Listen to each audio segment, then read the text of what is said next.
Hi, up to now I just tried to inform you about what are variables and why do we use them. Now it's time to use them. Let's start with a general usage of variables. Variable declaration and initialization are the same. First we write its name, then write if it is constant. It's optional. If you want that your variable will be protected against any change, you specify it as constant. Once you initialize a constant variable, it cannot be changed until the program finishes. That means it can't be changed ever. Then we write our data type. It can't be any data type, number, varchar2, whatever we learned before. Then we write if it is not null. This is also optional. If you set a value as not null, you will not be able to assign a null value to it. To initialize a value, we use colon equal signs together, not only equal sign. Maybe you know, most of the programming languages uses only equal sign to assign a value to a variable, but single equal sign is used for comparison in plsql. So be careful about that. Initializing means that assigning a value on the first declaration and the default keyword. If your variable is not assigned to any value, then the default value is automatically assigned to your variable. But there is one thing in here to be careful. I said that if your variable is not assigned to any value. If you assign a value, even null value, the default value will not work. If it is assigned to a null value in somewhere, your variable will be null. Just be careful about that. You can set to a default value or expression, or you can directly assign a value or expression on the initialization part. Expressions can be a calculation or a value comes from a function, etc. We will make examples about that. Yes, I said too much about we will make examples. Now it's time. Let's open up SQL Developer and do some coding.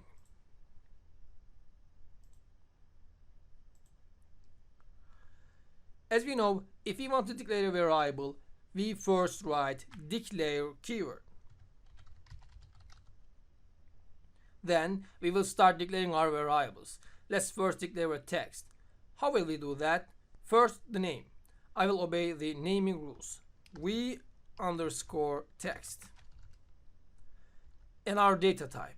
Data type for text is varchar2. Now we need to specify the maximum length of our variable. Let's say 50. And our semicolon. Let's finish that in here. Now we write our begin keyword.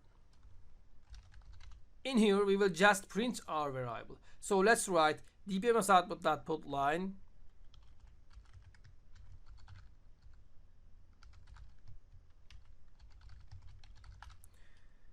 and vtext.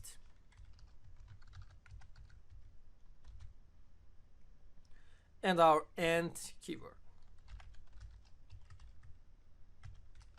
Let's go to the top and write our set server output on command.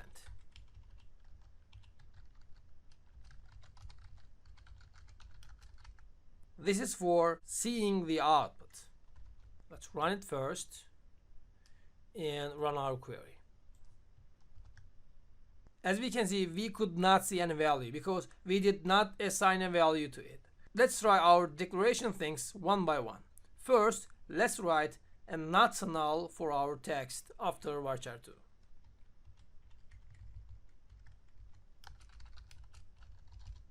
Now let's run it again. As we can see, it says you need to have an initialization value for this variable. So now let's assign a default value for our variable. Let's write default and hello. As we know, we need to write text inside single quotes. As you can see, I did not write colon equal before default keyword because we either assign a value or set a default value. So let's run it now again. As we can see, we have our text hello. This default keyword is useful when you use variables with procedures or functions, etc. So it's an important subject. I will delete the set server output on command now because it's enough to run it once per session. Now let's assign a value for our variable vText. If you want to assign a value for our variable, you need to do that in the begin and end block. So let's assign a value for our variable. Now I go below begin keyword and write vText is equal to, let's say, plsql. Let's run it again. As we can see, our hello text changes with plsql now. Now let me show you how to use concatenation. In plsql, we concatenate text just like in SQL. So let's go to the assignment and concatenate with 2 vertical bars and course. Let's run it now. Let's put a space before course text and run it again. Fine. Let's make another concatenation inside put line procedure. We write vText concatenation and let's write beginner to advanced. Good. Let's not forget how to initialize. I go back to declaration area and delete default keyword and default text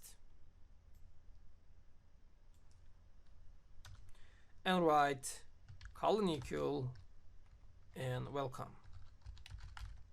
Then I need to delete the assignment which comes after the begin keyword to prevent changing this data after initialization.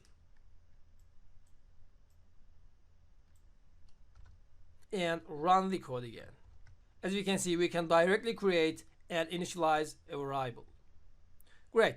Now we know how to create, initialize, and assign a value to a variable. But we did it for just varchar2 type. Let's try the others one by one. Let's start with the number. Number declaration is pretty similar with varchar2 type. The only difference is we can specify no range for numbers, but we have to specify the max value for varchar2 data type. Let's declare our number type then. Let's write the name as number. The data type is number. Just number is enough for now.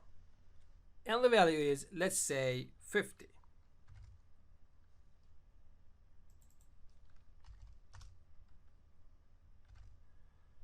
Let's clear up here. Let's change the variable name in dbms output and run it. This is a whole number. Let's change it with a decimal number. Let's say 50.42, for example. We separate the decimal numbers with dot sign. If you try to separate with comma sign, you will have a compilation error. Let's try now.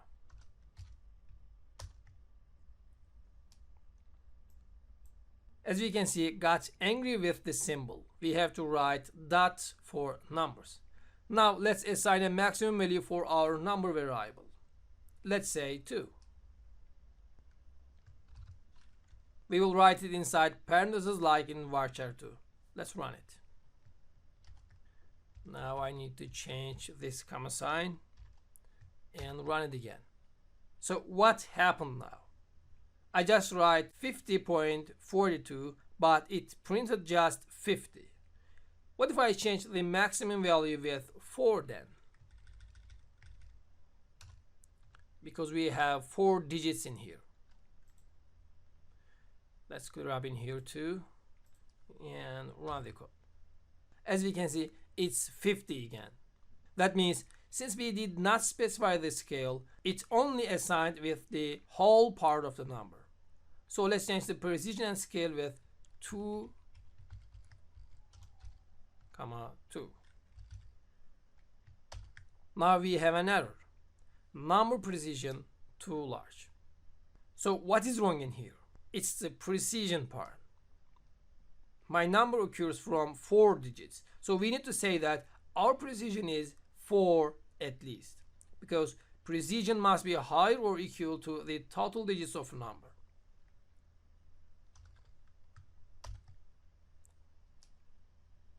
Let's change the precision with 10, for example.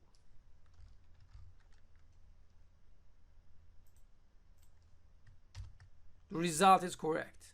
So let's change the scale now. Let's assign it as 1 first. As we see, the decimal part has truncated to 1 digit. Let's change it to 5 then. It's correct.